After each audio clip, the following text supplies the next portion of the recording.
Hello, I am Peaches and your host of On Location TV. He is an author, activist, and professor of English at Jackson State University. He is the founder of Psychedelic Literature, a publishing company, and many other ventures. My guest today is C. Leah McInnis, and he is here today to share his story about his passion for the arts. We're going to take a break and come back with the rest of the show.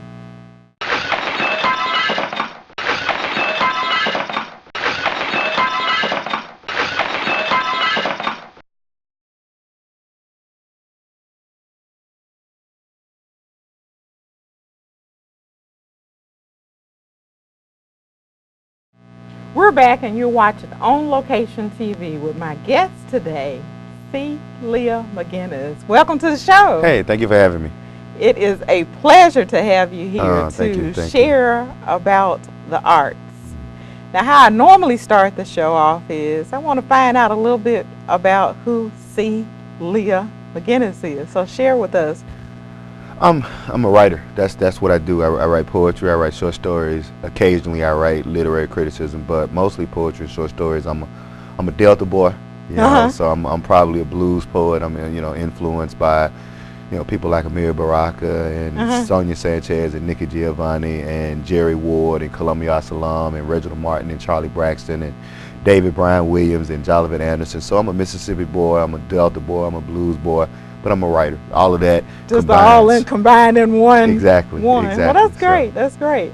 Now, I said in the intro, when we want to kind of switch, that you are an instructor at JSU? Yes, ma'am. I've been at Jackson State now 15, 16 years. That's scary that I've been doing something that long. But yeah, I teach creative writing, world literature, comp lit. I love what we do is we develop young people's critical thinking skills through their mastery of reading and writing. I tell all my students first day of class, the only process occurring when you're reading is thinking. The only process occurring when you're writing is thinking. Therefore, when you improve your reading and writing skills, you improve your critical thinking skills. So we use literature, we use English as a way to develop our young students into critical thinkers, and then they can become philosophers in that particular field. Oh, okay.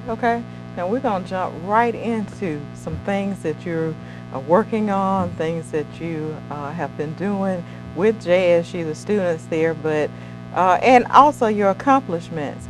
But let's jump right into talking about, I read in your bio about your books, that you're an author. Yes, ma'am. And you have written about 7 books? Yes, ma'am, 7 books. Talk about that for a second. Reading and writing is like a sponge. If you pour enough water into a sponge, eventually some of that water will come out. So I've written 7 books because I read so much and then I want to communicate. So I've written 4 books of poetry, 1 collection of short stories, one is a collection of essays because I've written essays for a number of newspapers and magazines around the country. And then I've written 1 book that was an analysis of the lyrics of Prince. So I took his lyrics and I wrote about him like you would write about a poet. And so just my love of writing, my love of the word. I love the fact that Proverbs tells us that life and death is in the tongue. And so words are serious, and the words that we choose will determine the world that we create. And just my love of language and words and how I express things. I always tell people that before you can have success with anything, you have to have an idea. You have to have the foundation of your idea. Those are the words that we choose.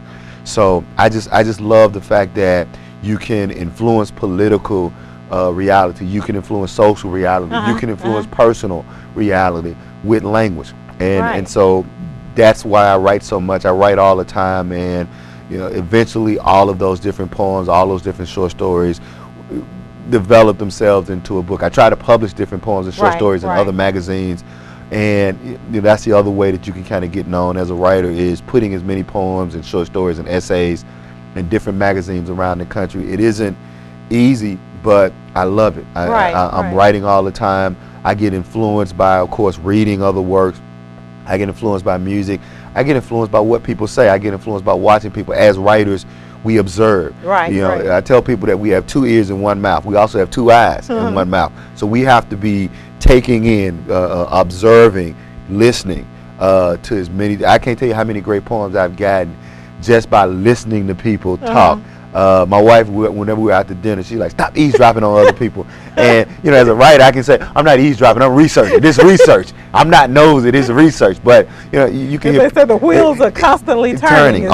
It's kind of like you can't turn it off. Exactly. It's always on. You got to always keep that faucet on, got to always keep those wheels turning, because you never know where inspiration will strike. So you have to be prepared. So you have to practice your skills, just like a saxophonist or a guitarist, always playing and working. I'm always writing. I'm trying to keep my tool, my vessel sharp, so that when I get the inspiration, I can always then get it complete. Right. Now I know that this had to go back from childhood. Right. So talk about that. How maybe that's where the start. Well, I'm a product of my parents. My parents were readers. My mother was a 30-year some-odd school teacher to the day she died. My father, social worker, juvenile youth court counselor, and he just read all the time.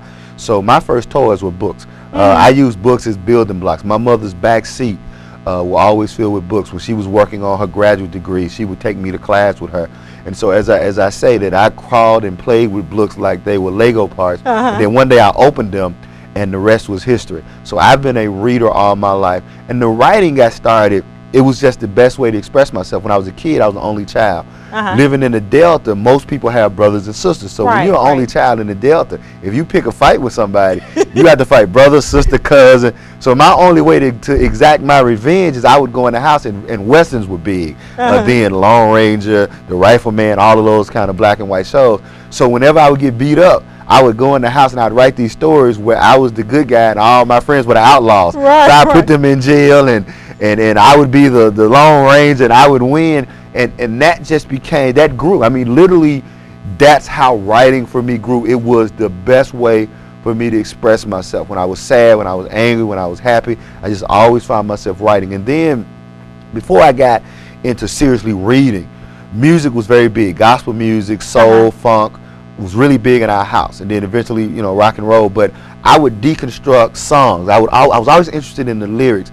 And I was always interested in not just what they were saying, but how they said it. So I would take song lyrics, but then I would rewrite them how I would say it. Now keep in mind, I was 12, 13 years old, but even in that, I was thinking about the mechanics of writing. And then once I then moved from song lyrics to reading poetry, and my mother and father always had lots of poetry around. It was poetry from the Harlem Renaissance, but it was mostly poetry from the Black Arts Movement. So my mother and father would have a lot of Amir Baraka, Askia Muhammad Touré, Larry Neal. So you were just surrounded with lots of good stuff. Exactly. My parents, I became a reader because my parents were readers. And I always tell people, if you're going to have children, your children do what you do. So if you want your children to be critical thinkers, you have to read. Your children have to see you reading the Bible, the newspaper. So many people go to church, but they don't read their Bible, so they don't know their text. They don't know their word. So then when they engage difficult times, they don't have any ammunition because they haven't been reading their Bible. Right, they don't know where to go to. Exactly. So my parents were such readers, and so I don't remember a time in my life when I wasn't a reader. And so that reading eventually led to me wanting to express myself in writing. Okay. So how important, I know you just kind of summarized it all, but how important is it to parents that should be doing this? First of all, let me say that parenting is the most important political act a person could do. Racism is bad, but good parenting always trumps racism. The struggle that we have in our community is parenting. We can talk about racism and all these other things, but if more parents became effective guardians and guiders of their children, many of the problems that we would have in our community would leave.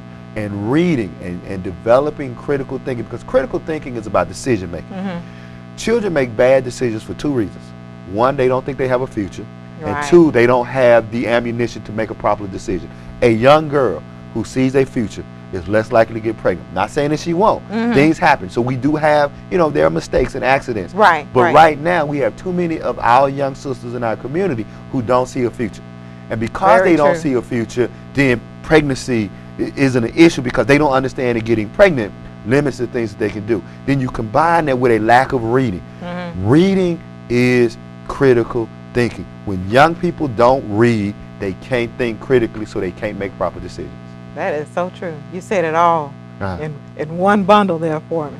But we're going to come back. We're going to take a break for a second, and when we come back, we want to talk about that publishing company that you created. Yes, ma'am. So we're going to take a break, and we'll be right back.